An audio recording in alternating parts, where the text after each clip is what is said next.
so. But let me say a word or two about Mr. Weigel, and then he can start. Mr. Weigel, George Weigel, is one of America's most prominent Catholic intellectuals. He's a member of the editorial boards of First Things and Crisis. He serves as a consultant on Vatican affairs for NBC. And for nearly a decade, he was president of an organization called the Ethics and Public Policy Center in Washington, D.C. He's now a senior fellow there. And he's the John M. Olin Chair in Religion and American Democracy. In that role, he published in 1999 a biography of Pope John Paul II entitled Witness to Hope. The book has been published in at least 10 languages by now and has won immense critical acclaim. Mr. Weigel is the author or editor of 15 other books, including Catholicism and the Renewal of American Democracy, about a dozen years ago, a book called The Final Revolution, Soul of the World, and most relevant to tonight's talk, a book called The Courage to be Catholic, which was published by Basic Books in the course of this year. Robert Coles, who's a Pulitzer Prize-winning child psychologist and a favorite author of mine, wrote a book 10 years ago called Harvard Diary. And in it he's a shrink, and in it he complains about the modern tendency to transform religion into something else, to make the sacrament of reconciliation, for example, an exercise in counseling psychology. He says that's a poor trade, and it misses the point of the sacrament because God deals in grace and Freud does not. Well, George Weigel's The Courage to be Catholic is sort of like Coles's book. There's a lot of explanations for the clergy sex abuse crisis, and they may all be true. Many of them, as you might expect, are psychological, that celibacy is an unnatural state and breaks out in acts like these, or that an all-male priesthood has a different mental makeup than a male and female priesthood would, or that seminaries don't do enough psychological screening, and so on. I'm a lawyer, and I'm familiar with legal explanations for this sort of thing, that we need the Attorney General or Governor Keating and some representative committee to watch over the discipline of priests, or that we need stricter punishments for offending bishops and more liberal discovery rules, and so on. Well, all of these may be true, but I don't know that they're a sufficient explanation or solution to what's going on. Mr. Weigel maintains in his book that the problem that we're dealing with is a crisis of fidelity, that it is a crisis of faith, that there are religious causes and, we hope, religious cures for the problem that we're facing. Let me introduce Mr. Weigel, and he can tell you his answers to all these. Mr. Weigel.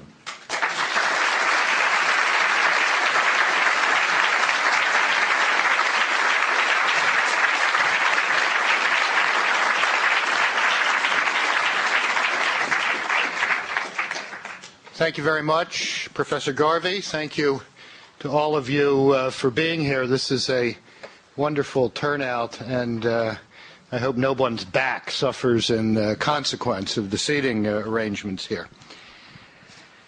And thank you for inviting me to join in your reflections, this important set of reflections here at Boston College on the future of the Catholic Church in the United States in this new century.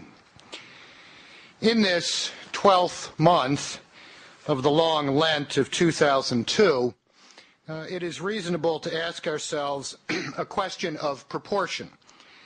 Are we, in fact, living through the most serious crisis in the history of the Church in the United States? What about the lay trusteeship battles of the pre-Civil War period, the struggle to assimilate immigrant communities, the Civil War itself, in which Catholicism was the only American denomination not to divide into northern and southern branches? What about the attacks of the pre-Civil War know-nothings and the anti-Catholic bigots of the late 19th century? These were all genuine crises. But the long Lent of 2002, which continues today and is likely to continue for some time, is an even more serious crisis, I suggest. Struggles about the control of church property have gone on for centuries, Anti-Catholic bigotry is another staple on the historical scene. This crisis is different. It is different because it is self-generated, rather than being caused by the Church's external critics or enemies. It is different because it is the product of another deeper crisis, a spiritual crisis, a crisis of fidelity. It is different because it touches truths that are the very constitution of the Church, as that constitution was given us by Christ the Lord himself. This crisis is different because unless its causes are clearly understood and systematically addressed, the Church will not be able to realize the tremendous potential of the Second Vatican Council and become the great evangelical movement for the 21st century that Blessed John XXIII envisioned. This is different because this crisis has become a major obstacle to the Church's public witness at precisely the moment when the Church's teaching about the dignity of the human person is so desperately needed in our society and culture. In order to measure the crisis accurately, however, we have to remind ourselves what a crisis is through the prism of Christian faith. In the thought world of the Bible, the word crisis has two meanings. A crisis is a cataclysmic upheaval, the familiar sense of the term in ordinary English usage. But the biblical world also thinks of crisis as opportunity, a moment ripe with the potential for deeper conversion. The cataclysmic aspect of the Catholic crisis of 2002 is all too familiar to all of us.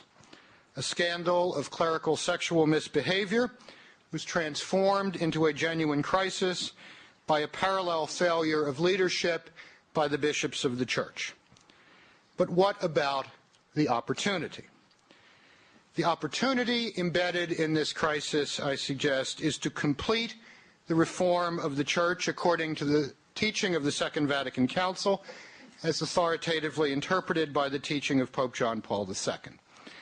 The opportunity, in other words, is for a genuinely Catholic reform of the Church, not the transformation of Catholicism into another American denomination, but the authentic reform of Catholic belief and practice, so that the Church becomes what it must be in 21st century America, a vibrant evangelical movement that proclaims the gospel of Jesus Christ in and out of season, and in doing so helps rebuild the foundations of a culture of life capable of sustaining the great American experiment in democratic self-governance.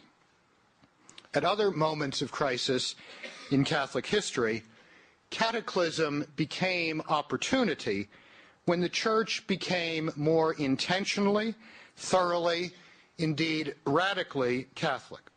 At other moments of crisis in Catholic history, crisis became opportunity when the Church declined to succumb to the spirit of the age, but reached back to its roots, to those truths which Christ left the Church as its essential foundation in order to give birth to a new springtime of the Catholic spirit.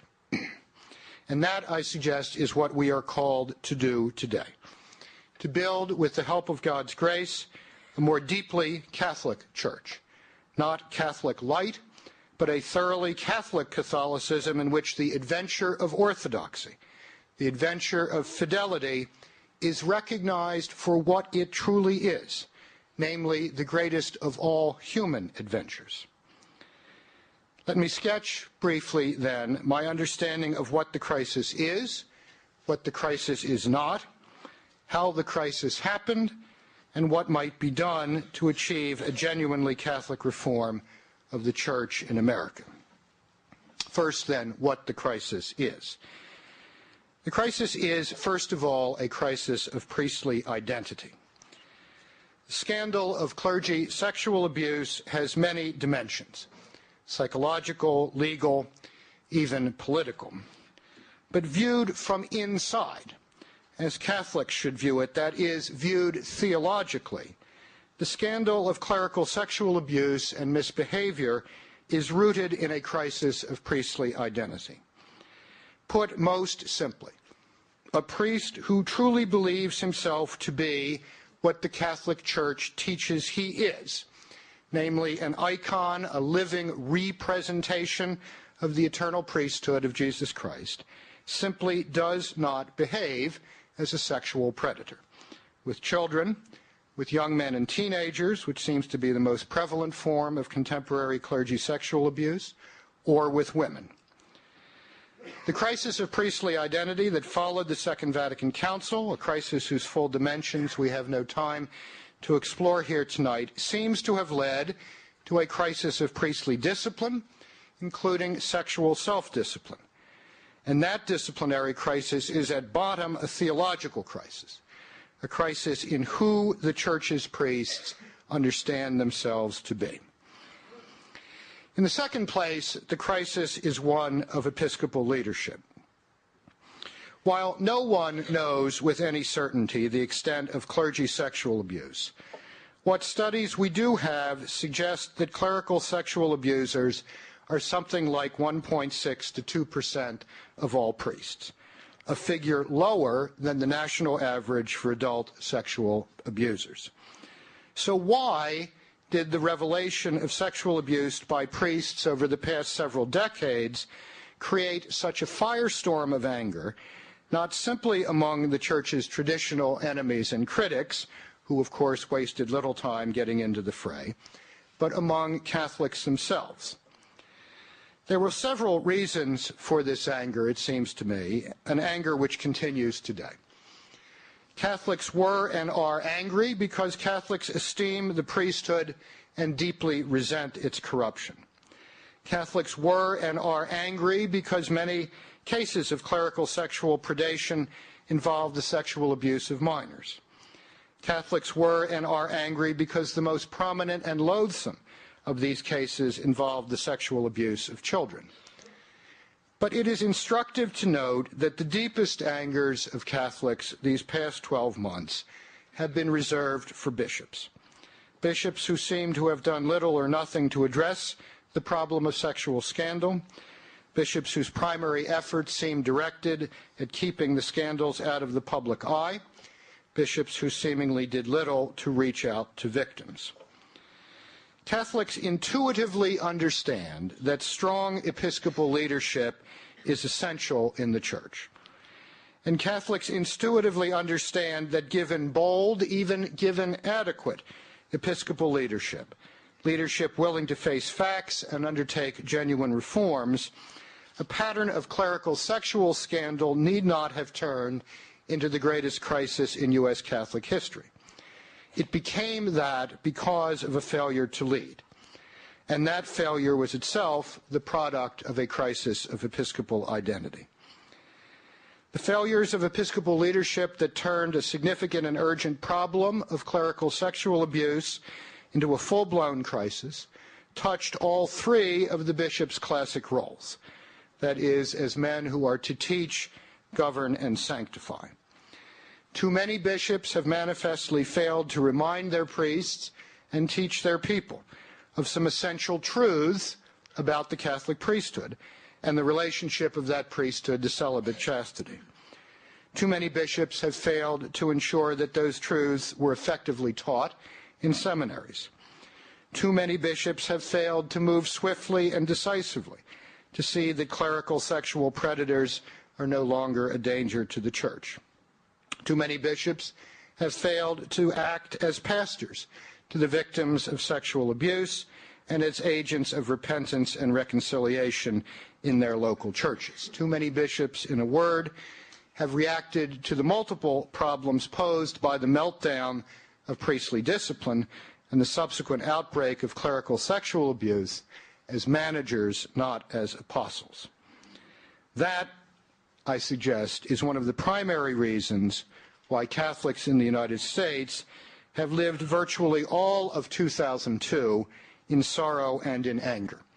Understandable, and if you will permit the term, righteous anger. That is why a serious problem became a crisis. As the Holy Father said to the U.S. Cardinals at their meeting in Rome in April, the root of this crisis lies in a failure to teach and live the fullness of Catholic faith. And the primary responsibility for that failure rests with those who are ordained to headship in the Church. In the third place, which is actually the deepest place, the Catholic crisis of 2002 is a crisis of discipleship. Every crisis in Catholic history is a crisis caused by an insufficiency of saints, by a deficit in sanctity. And because sanctity is every Catholic's baptismal vocation, this dimension of the crisis touches all of us in the community of the baptized. And that is why all of us have a responsibility for helping turn crisis as cataclysm into crisis as opportunity. We exercise that responsibility in different ways, and genuinely Catholic reform means recognizing that. Genuinely Catholic reform does not involve lay Catholics becoming pseudo-clerics or ordained Catholics becoming laicized in their understanding of what it means to be a priest or bishop. But at the bottom of the bottom line, crisis will become opportunity if all the people of the Church make this crisis the occasion to live more thoroughly, intentionally, radically Christian lives of discipleship, staking all on the Lord. Famous gospel scene of Peter and Jesus on the Sea of Galilee is helpful here. When Peter keeps his eyes fixed on the Lord, he can do what seems impossible.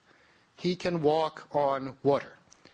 When he averts his gaze from Christ, when he begins looking around elsewhere for security, he sinks. We too can do the impossible if we keep our gaze fixed on Christ. When we look elsewhere, we sink. And that is as true of the Church as it is of individual Christians. And a church flailing about in the whitewater of late modernity is not the renewed and reformed church that John the 23rd called for in his epic opening address to the Second Vatican Council 40 years ago this past October. Secondly, what the crisis is not. In order to advance the cause of authentically Catholic reform, it is just as important to understand what the crisis is not as to understand what it is. This is not a crisis of celibacy, nor is it a crisis caused by celibacy. At the most elementary level, and in its scandal dimension, the crisis was caused by men manifestly not living the celibate commitment they had promised to Christ and to the Church. To blame the crisis on celibacy makes about as much sense as blaming treason on the Pledge of Allegiance. When a man commits treason, we don't say there must be something wrong with the Pledge of Allegiance. We say the man has committed treason. We describe treason for what it is, which is the only way to deal with treason's effects. It is similarly spurious to suggest that this crisis wouldn't have happened if the Church had a married clergy in its Latin rite. In the first place, denominations with married clergy have their own serious problems of clerical sexual misconduct and abuse, and some of the fragmentary data we have suggests that these problems are at least as bad in those denominations as in the Catholic Church. But at a deeper theological level, to suggest that marriage would prevent abusive or predatory behavior is to deny that marriage is a covenant of mutual love, receptivity, and fruitfulness. To suggest that marriage would prevent sexual predation is to turn marriage into a crime prevention program, which is not the proper biblical and Catholic understanding of marriage. In the second place, this is not a crisis caused by the Church's alleged authoritarianism. To begin with, and as we have seen, a scandal of sexual misconduct was turned into a crisis precisely because of failures to exercise genuine authority by the ordained heads of local churches. Beyond that, the charge makes no sense because the Catholic Church is not an authoritarian institution. Rather, the Church is a communion of disciples formed by an authoritative tradition and accountable to that authoritative tradition. In the third place, I suggest that descriptions of this as a pedophilia crisis are misplaced. That tag got applied to the crisis because of the Gagan case here in Boston, which did involve classic pedophilia, that is, the sexual abuse of prepubescent children. Still, the fragmentary empirical evidence available from the cases that have been brought to public attention in the past year suggest that this disgusting form of sexual predation is not the most prevalent form of clerical sexual abuse, which seems to involve the homosexual abuse of teenagers and young men by priests. In the fourth place, this is not a crisis caused by the media, as some Catholics here and around the world have charged. There have been, and there continue to be, distortions and exaggerations in the press, creating the impression that the sexual abuse of the young was a major, ongoing, and widespread fact of life in Catholicism in the United States was a disservice to the truth. And yes, other agendas have certainly been at work in press coverage and commentary on the Catholic crisis of 2002. Can anyone seriously doubt that those journalists and commentators who see the Catholic Church as the last institutional barrier to completing the revolution of lifestyle libertinism in the United States have, as Mr. Dooley would have put it, seen their opportunities and took them? Still, this is the Church's crisis, not the media's crisis. And there is a case to be made that the Church owes at least some elements of the media a debt of gratitude for forcing to the surface issues that many church leaders themselves seemed reluctant to deal with. In the fifth place, this is not a crisis caused by the Church's sexual ethic. As with celibacy, the empirical case is clear. In its scandal dimension, this is a crisis caused by a catastrophic failure to live the truth of the Church's sexual ethic. And that failure, in turn, was influenced by a failure to understand and celebrate the Church's sexual ethic, which lifts up and ennobles the gift of sexual love within the bond of faithful and fruitful marriage.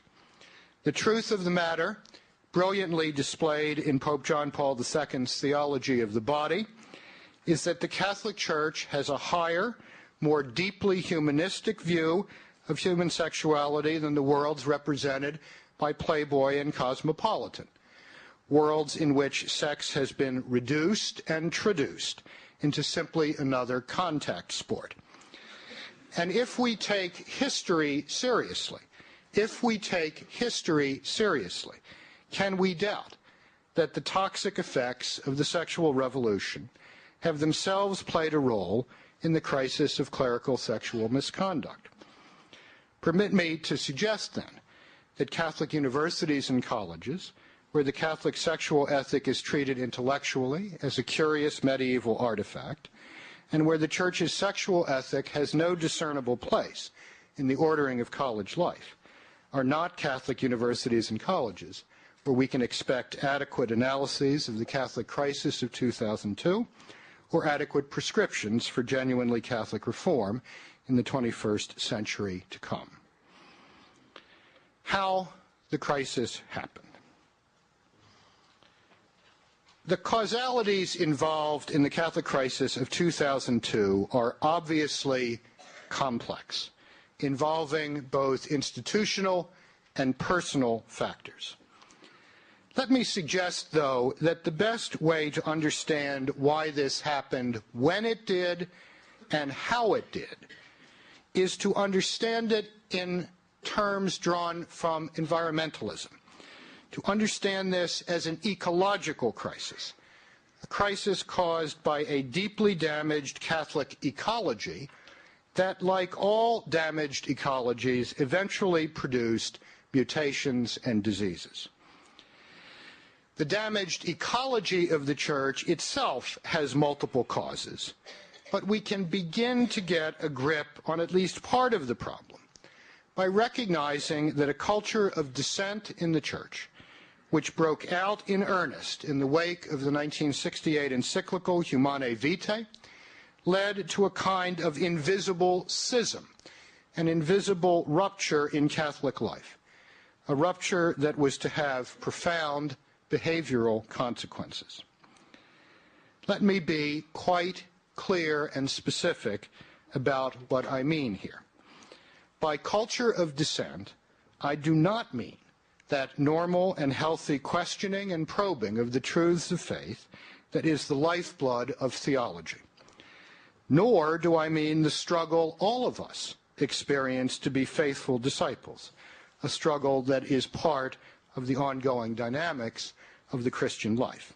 Rather, by culture of dissent, I mean the claim, advanced by some theologians, some priests, some religious, and some bishops, that in certain matters, such as the morally appropriate means to plan one's family and regulate fertility, the Church's supreme teaching authority was in fact teaching falsely and leading the people of the Church into error.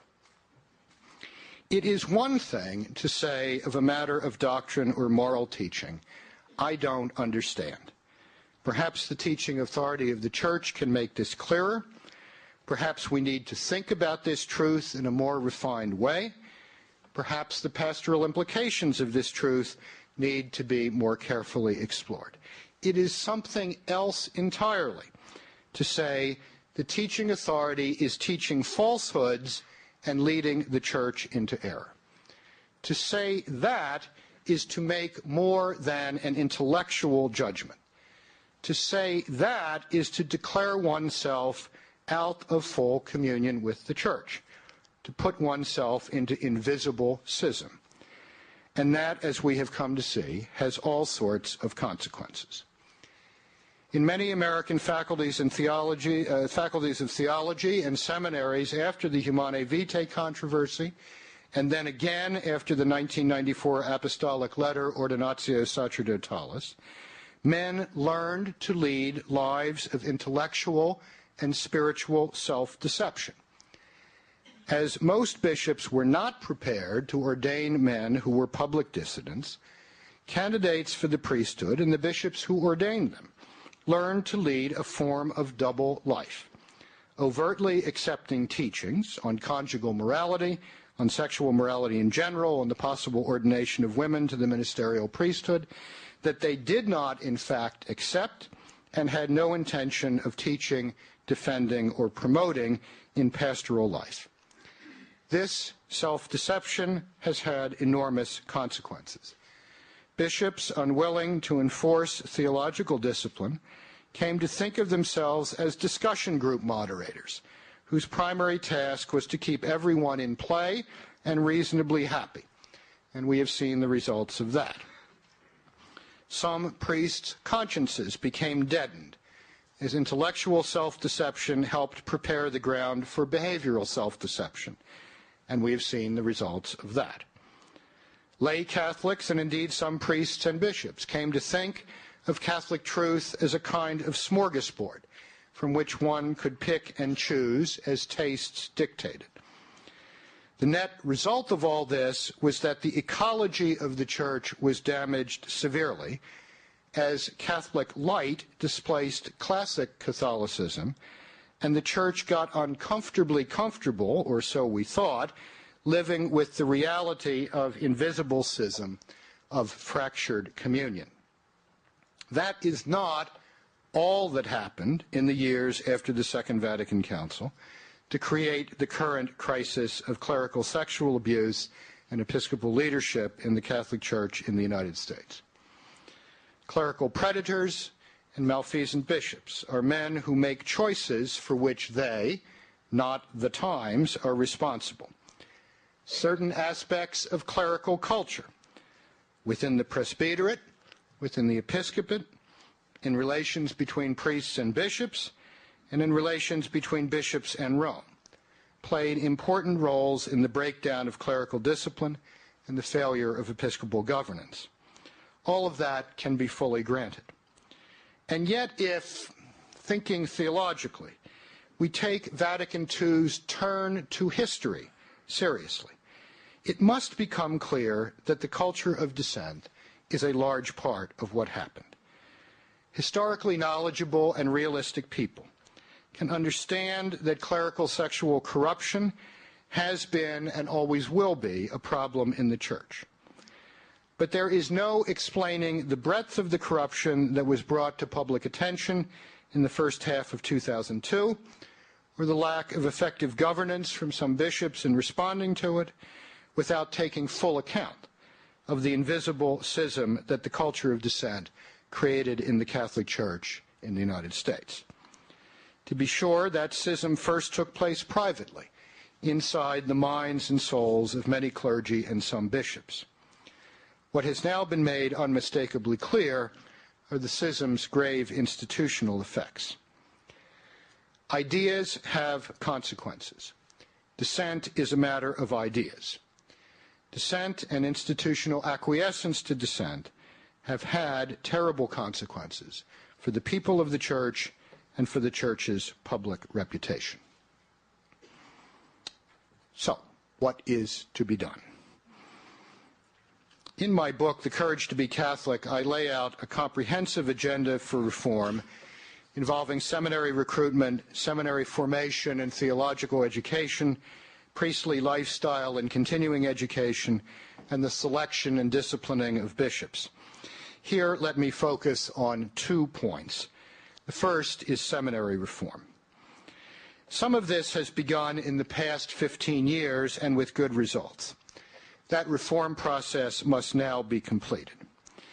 And the first step in that process is to reform recruitment procedures so that the first questions asked about a man's possible candidacy for the priesthood have to do with the quality of his discipleship, not with his scores on the Myers-Briggs personality profile. Is this man a converted Christian disciple who has given his life to Jesus Christ? Has he manifested a capacity to deepen others' relationship to Christ or to introduce others to the Lord? Those are surely the first things we want to know about potential candidates for the priesthood.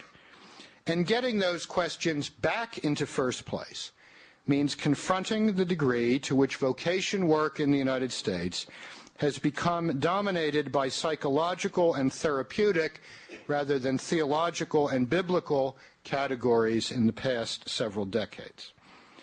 I am not suggesting that personality screens and psychological testing are not important parts of the recruitment process. I am suggesting that when the basic questions of effective discipleship are not put first, a skewed evaluation process results. Similar reform is needed in the process of forming men to lead chaste celibate lives in seminaries. In recent decades, education for chastity has tended in many seminaries to be dominated by the seminary psychologist or by psychiatrists. This must end. The insights of psychologists and psychiatrists are helpful and important, but it is wholly chaste priests who will best form other men for lives of chaste celibate witness in the Church and the world. And that formation must be intellectual and spiritual. It cannot be considered a matter of psychological maturity alone. Indeed, throughout the formation process in seminaries, theology must once again take precedence over psychology as the crucial intellectual framework of seminary formators. Then there is the question of the reform of theological education in the seminaries of the 21st century. Seminarians formed in an intellectual climate in which it is simply assumed that modern thought is superior to all previous forms of thought will not think of Augustine, Aquinas, and Bonaventure, Catherine of Siena, and Teresa of Avila as men and women they ought to continue to get to know during their ministry. Seminarians to whom it has been suggested, subtly or overtly, that tradition is a synonym for obfuscation will never get a sense of the Church's tradition as a living, developing thing, a conversation across centuries and cultures, and they will not be able to present it as such to their people when they are priests. Thus, intellectually ill-formed priests contribute, overtly or inadvertently, to the notion that every issue in the Catholic Church is really an issue of power, when in fact the serious issues being contested in the Church are all issues of truth. These confusions must be remedied if the future priests of the United States are to speak intelligently to one of the most well-educated Catholic populations in the Church's history. The remedies include seminaries securing faculty members who are unimpeachably orthodox, who understand the distinctive nature of theological education in a seminary, and who themselves lead lives of holiness as priests, religious, or lay Catholics. It is not a matter of theological or intellectual repression, but of common sense, to insist that every member of a seminary's teaching and formation faculties accepts and is prepared to defend the most bitterly contested teachings of the Catholic Church today, including the Church's teaching on sexual morality. Men and women who do not accept these teachings cannot adequately explain them to seminarians who are expected to accept them and then to teach them as priests. To repeat, insisting on orthodoxy among seminary faculty should be understood less as a disciplinary issue than as a matter of Catholic intellectual integrity. Much of the culture of dissent has seemed to have forgotten the Catholic sacramental imagination, whose recovery is so crucial to the reform of Catholic life across the board. It makes no sense whatsoever to nourish that forgetting in seminaries. Theology, rightly understood, is not religious studies. It does not take a neutral stance toward the Catholic tradition. By the standards of the discipline, the religious and moral convictions of a professor of religious studies are of no greater consequence to his or her work than the religious and moral convictions of a chemist are to the study of inorganic compounds. Theology is different. Because theology is a disciplined intellectual effort to understand divine revelation, theology starts with revelation as contained in Scripture and tradition and is accountable to revelation. Thus, the convictions of a theologian are intrinsic to his or her craft, and this must be taken into account when hiring seminary faculty members. To assert this is not a matter of violating academic freedom, nor is it a matter of banning speculative theology from seminaries. Seminarians must understand that theology is a developing science. But all such speculation must take place within a determined conviction to think with the Church, and within a clear understanding that the rule of faith, the regula fidei, is determined by the Church's pastors, not by the Church's theologians. The second area of reform that I would highlight tonight has to do with the reform of the episcopate. There has been considerable discussion this past year about the process by which bishops are selected for the Latin Rite Catholic Church in the United States, and I have several suggestions for refining that process in The Courage to be Catholic.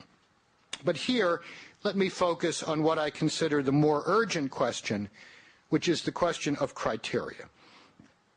For the mechanics of the process are of less immediate consequence for deep and authentic Catholic reform than are the criteria that guide the nomination of bishops.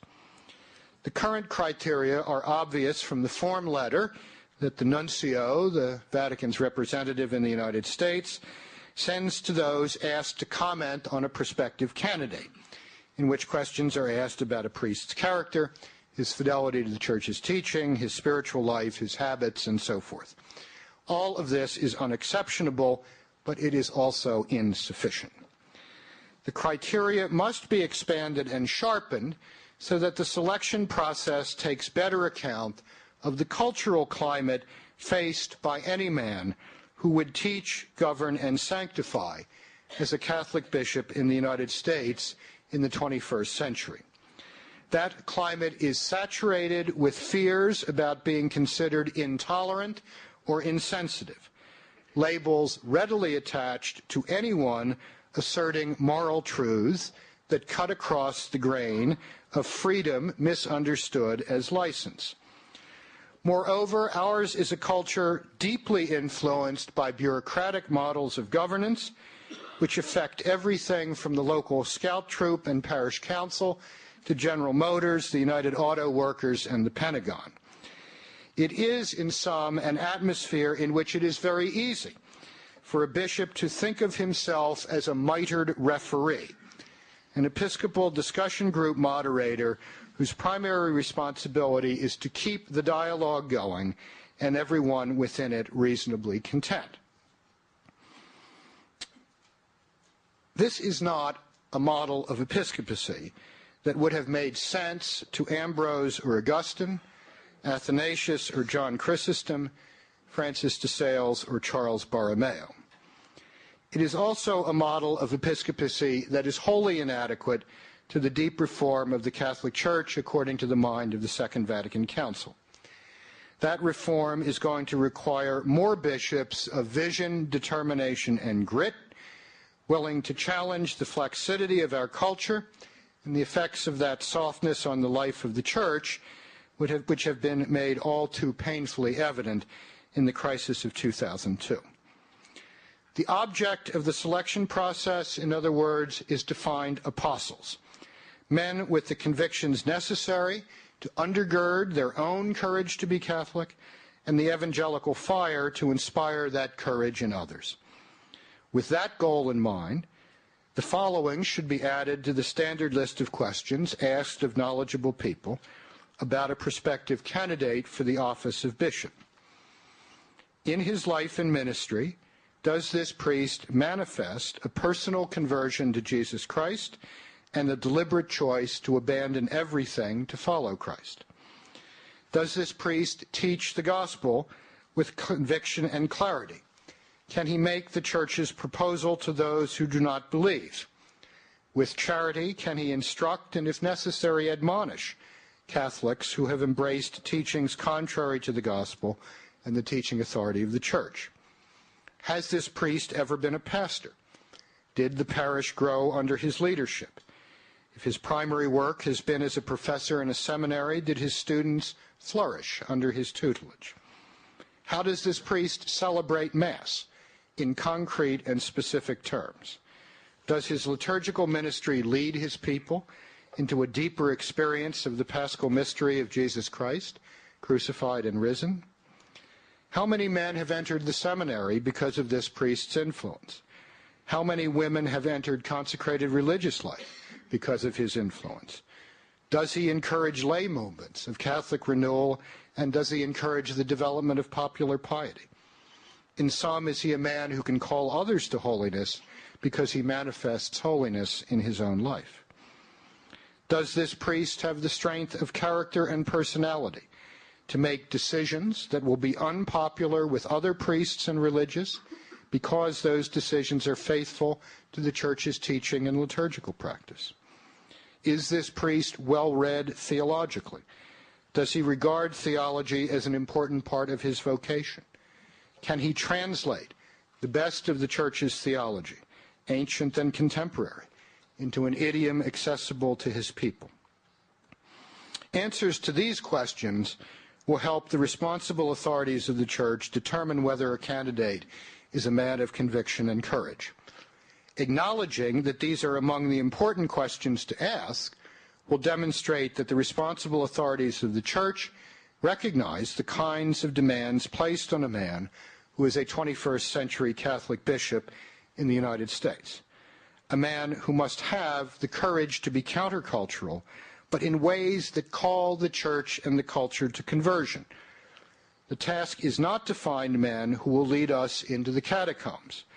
The task is to find men who will be apostles, leading the church toward a springtime of evangelization.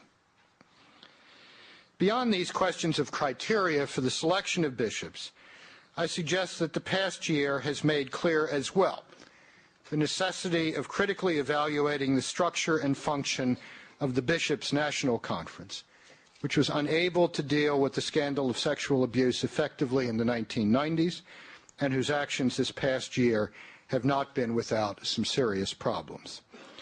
Is the conference as presently constituted and as it presently functions an aid or a hindrance to effective episcopal headship in the dioceses? Does the conference's bureaucratic structure impede the kind of sharp-edged analysis of the Catholic crisis of 2002 that is essential?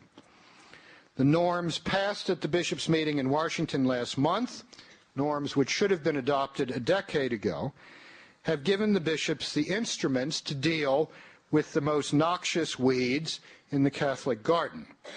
What is to be done now to revitalize the soil of the garden so that it is less likely to produce noxious weeds in the future?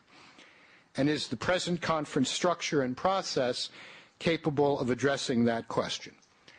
I doubt it, and so I think do perhaps 1/3 of the bishops of the United States. In the mid-1930s, as totalitarian shadows lengthened across Europe, Pope Pius XI memorably said, "Let us thank God that he makes us live among the present problems. It is no longer permitted to anyone to be mediocre." That saying, which was a favorite of Dorothy Day, might also be our watchword in the months and years ahead. Catholic light is Catholic mediocrity. Rediscovering and embracing the adventure of orthodoxy, the high adventure of Christian fidelity, which is the greatest of human adventures, is the path from crisis to authentically Catholic reform. We all fail, sometimes grievously. That is no reason to lower the bar of expectation. We seek forgiveness and reconciliation, and we try again. Lowering the bar of spiritual and moral expectation demeans the faith and demeans us. Catholics today are capable of spiritual and moral grandeur, and indeed want to be called to that greatness. That is what Vatican II meant by the universal call to holiness, and that is what is available to all of us in the Church, whatever missteps the institution of the Church makes. Sanctity is available, and sanctity is what will transform crisis as cataclysm into crisis as opportunity. In that universal call to holiness, and in the generous response to it that can be, and I believe will be, forthcoming, lies the future of authentically, genuinely Catholic reform. So once again, let us thank God that he makes us live among the present problems. It is no longer permitted to anyone to be mediocre. Thank you.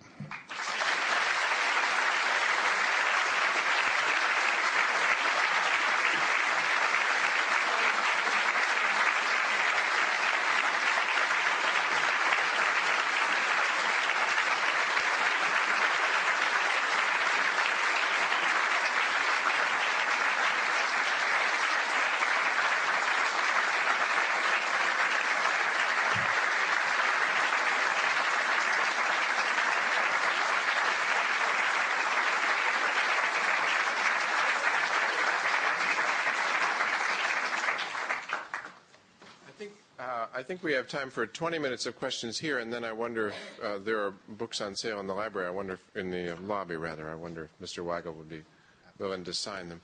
But let me turn it over to you to take the questions. And please, again, wait for the microphone to arrive at your station.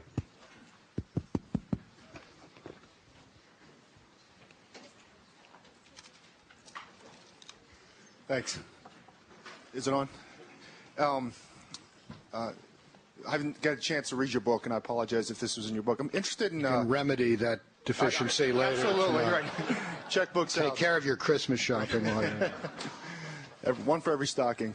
I'm interested in, particularly in Boston here, your thoughts on not bishop reform, but bishop accountability. We've talked about priests making choices and they get defrocked after a certain line. What's your view on the bishops? Is there a line for the bishops? Should we expect to ever see a bishop be disciplined? Should they be disciplined? How do you think about that problem? I try to think about it historically, theologically, and practically.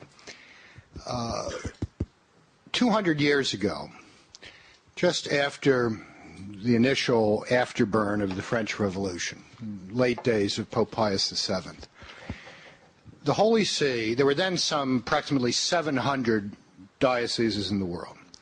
The Church had the freedom to appoint approximately 80 of those bishops. The other 600 and some were appointed by the state, or by the state in consultation with a local cathedral chapter or some other canonical body. For 200 years, the Church has worked very carefully, very systematically, very savvily to disentangle the appointment of its leadership from the embrace of extra ecclesiastical bodies. And in fact, today, the Church is freer to nominate its episcopal leadership than at virtually any time in the last 15 or 1600 years. That accomplishment cannot be mortgaged to plebiscites, media campaigns, polling data, etc. That's the historical moment. Theologically, it seems to me clear that the appropriate bodies for the disciplining of the episcopate are the bishops themselves and, in extremis, the Holy See. If you look at the history of the early Church, read the Fathers of the Church, bishops are correcting and fraternally challenging each other on a regular basis. This is part of the great literature of the first 8 centuries of the Christian movement.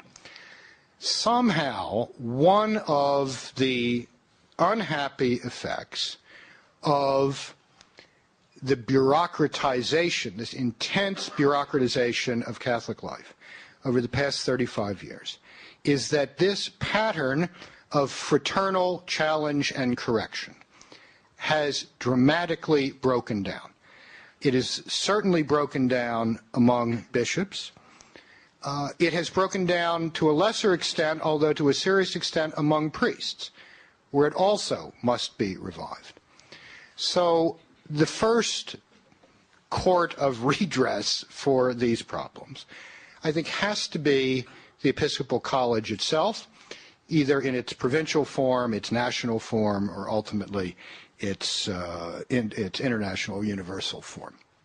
In the Courage to be Catholic, I say that the Church's highest authorities must more directly address the question, what are the criteria by which we will be able to make the reasonable judgment that a man wherever, Pango, Hong Kong, Mombasa, Calgary, Mexico City, wherever, has lost the capacity for governance?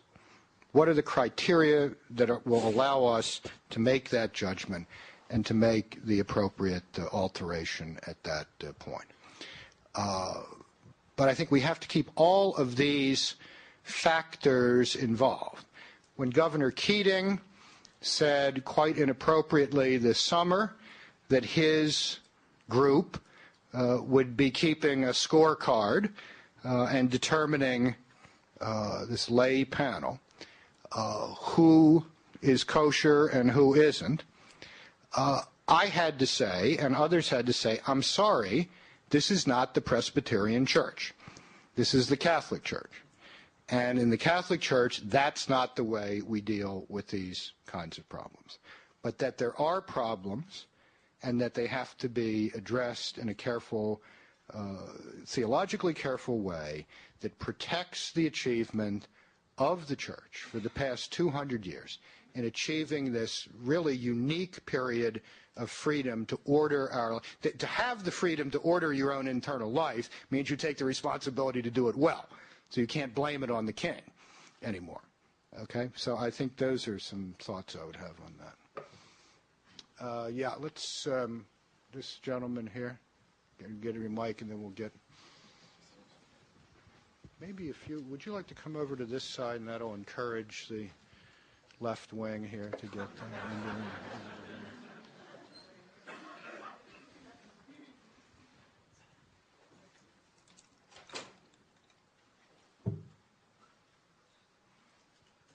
Yes. Dr. Weigel,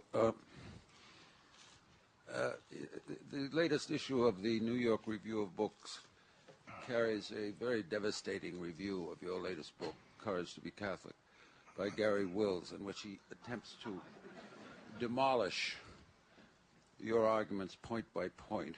It doesn't do anything of the sort, but... He attempts, I said. He attempts. So the first part of my question is how you would reply to his attack. And secondly, would you give us your reflections on the form of Catholicism advocated by Dr. Wills and by James Carroll, which are currents in the Church which very demonstrably differ from your own? Thank you. That's for sure. To tell you the truth, I am much more concerned as a matter of the health of the Catholic argument about Eamon Duffy's review or alleged review of my book in the current tablet than about Gary's thing. I mean, Gary, whom I've known for 35 years, we're both Baltimoreans. It's all in the American League East, you see. That's where all the action always is. He didn't really engage the argument at all. I mean, he went through his standard critique of the history of Humanae Vitae, the impact of Humanae Vitae.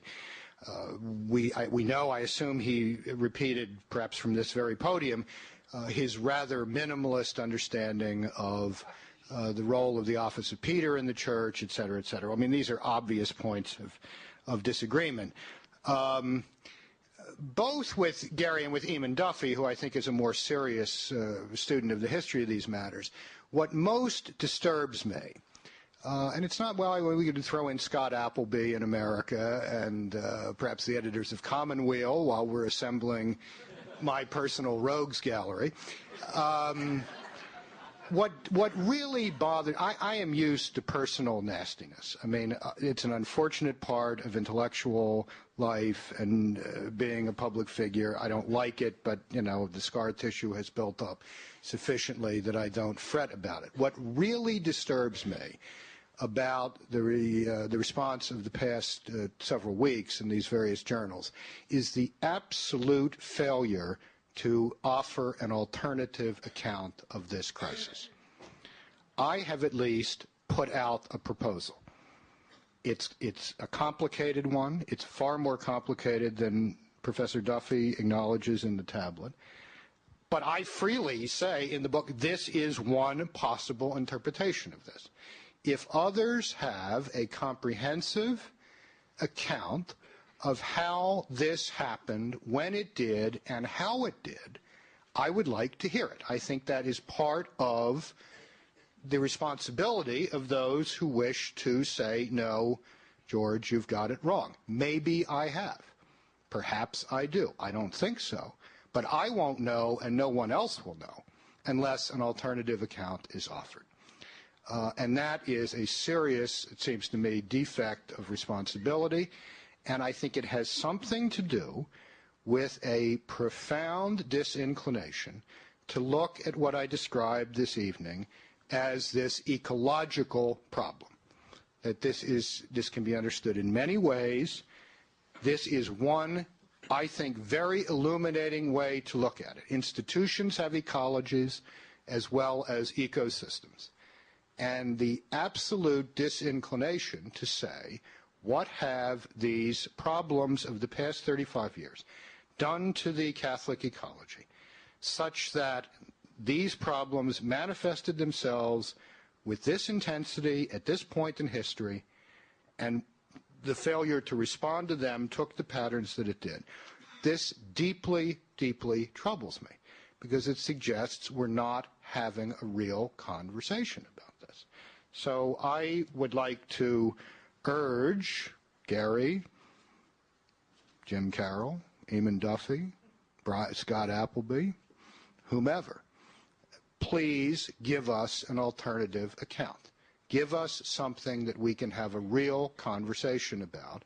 And please do not pretend that turning the Catholic Church into a kind of high liturgical Unitarianism constitutes an answer to that. That's not an alternative account. That's not an alternative. Tell us why this happened, when it did, and how it did. Connect the dots. Make the effort to connect the dots. Yes. As you described theological education in the seminary, you suggested that seminaries aren't really introducing the seminarians to figures like Augustine. And I was wondering what studies or data or evidence you have to support that claim. Well, I didn't say they weren't introducing them to Augustine. I said that what I said specifically was, in an intellectual environment in which it is thought that modern thought is inherently superior to all other previous forms of thought, you're just not going to take seriously that which came before now. I think that is less of a problem today, frankly, than it was 20, 25, perhaps even 30 years ago. I think there has been a serious reform of much of seminary formation. During the years when Monsignor McCrae and I were hanging out together at the Pontifical North American College in Rome, while I was preparing Witness to Hope, which I noticed charmingly is described on the flyers, whereas Professor Appleyard, as a biography of Pope John Paul II. That is my Advent humility lesson for the season. I watched an institution which had been deeply, deeply troubled in the mid-1980s, transformed through the leadership of men like Monsignor McCrae, into what I regard as a model. And yet, and Monsignor and I have talked about this, I still came out of even that experience thinking that most seminarians do not learn to love theology, even today.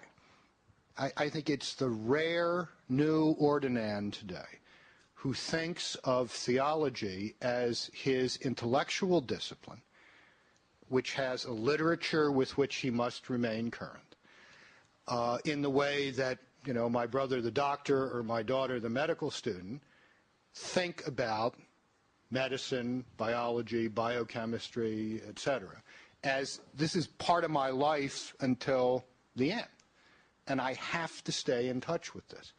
And I think that's perhaps the next stage, that is certainly part of the next stage of seminary reform, is to figure out a way to get our priests to love the discipline that should be their intellectual nurturance for the balance of their ministry. And that certainly means giving men a sense of the theological enterprise. As George Florovsky, the Russian Orthodox theologian, has this wonderful phrase, the ecumenism of time. The ecumenism of time. Theology, at its best, is about the ecumenism of time. It's a multi-generational, trans-millennial conversation. And that, there's still too little of that in their seminaries. I think anybody who goes to one, you know, senses this immediately. Yes, this gentleman up here has been eagerly trying to get at. You can yell. You're from Boston. That's it. You talked about the church, and it seems to me that your definition of the church is out of touch with Vatican II, that it's the people of God. To you, the church is the bishops and the priests, it seems. So can you differentiate that? Because I don't think anybody would say building has fallen down because the foundation was broken, that it's good to build another building. And unless we come to a concept of what is the church, and that really seems to be what our problem is. Well, I would like the definition of the church. Well, I think I defined it in the paper. I said the church is a communion of disciples gathered by and accountable to an authoritative tradition. The church is not something we make up. The church is something given us by Christ.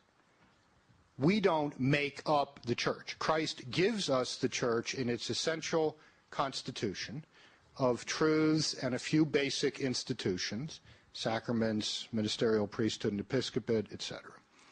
We don't make that up. That is the gift of Christ to us, because no human institution, no institution that we make, could possibly do all the things that we claim the church does every day.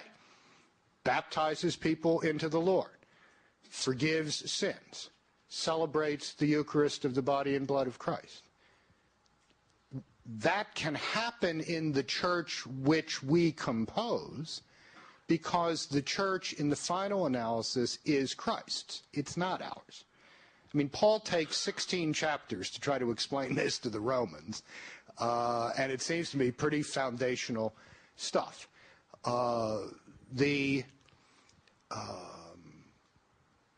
Council, if you look at the dogmatic constitution on the Church of Vatican II, Council Fathers ransack the Old and New Testaments for dozens of images, agrarian images, architectural images, military images, political images, to try to describe the many facets of the Church. They pay a great deal of attention in the Second Vatican Council to Pius XII's proposal that the Church should consider itself primarily as the mystical body of Christ. They introduce this phrase, the Church is the people of God. All of these images are in play all the time. If you try to reach through all of that and get some essential thing, something that makes the Church what it is that nothing else is, I think it is this notion of the Church as a communion of disciples, disciples of Jesus Christ, who gives the Church its essential foundation and constitution, who abides in the Church through his Holy Spirit, and who gives us the Church each day until he comes in glory. Maybe one more here, and then we're going to, is that how we do it on time, Joe? Okay, yeah. David. My name's David Hollenbach. I'm one of the theologians here at Boston College, and George Weigel is an old friend. So, let's talk about Iraq, David. Let's talk about you won? Let's do that later. 12 months of this stuff. I'm ready to get back to our old. But I agree with a large amount of what you've said, and I think I agree in a very fundamental way with the point you're making about the causality of this having to do with an ecology question within the dynamics of the way the Church as a whole is functioning as an interrelated system of beliefs and behaviors and symbols and holiness, holiness, holiness. And I really agree with that part very much. When it comes to the issue, though, of a culture of dissent, and where the ecology gets out of line, I think we have a disagreement, and a fundamental one, especially if the culture of dissent, as you seem to imply, it has thrown off the ecology. If that's understood as being based upon humane vitae and a series of other dimensions of the sexual ethic that follow from the claim that all sexual intercourse must be essentially open to procreation and therefore contraception is unacceptable. a number of other things flow from that, about the roles of men and women, about the way to assess the reality of homosexuality, and a whole series of other issues are connected with this procreative primacy. It seems to me that it's possible to create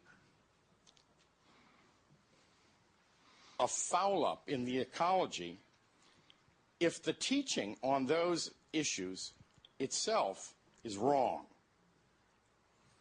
And the question then becomes, theologically, where's the problem coming from? Is it from those who say, no, contraception is not wrong? No, the role of women can change in such a way that women could exert new roles within the leadership of the church?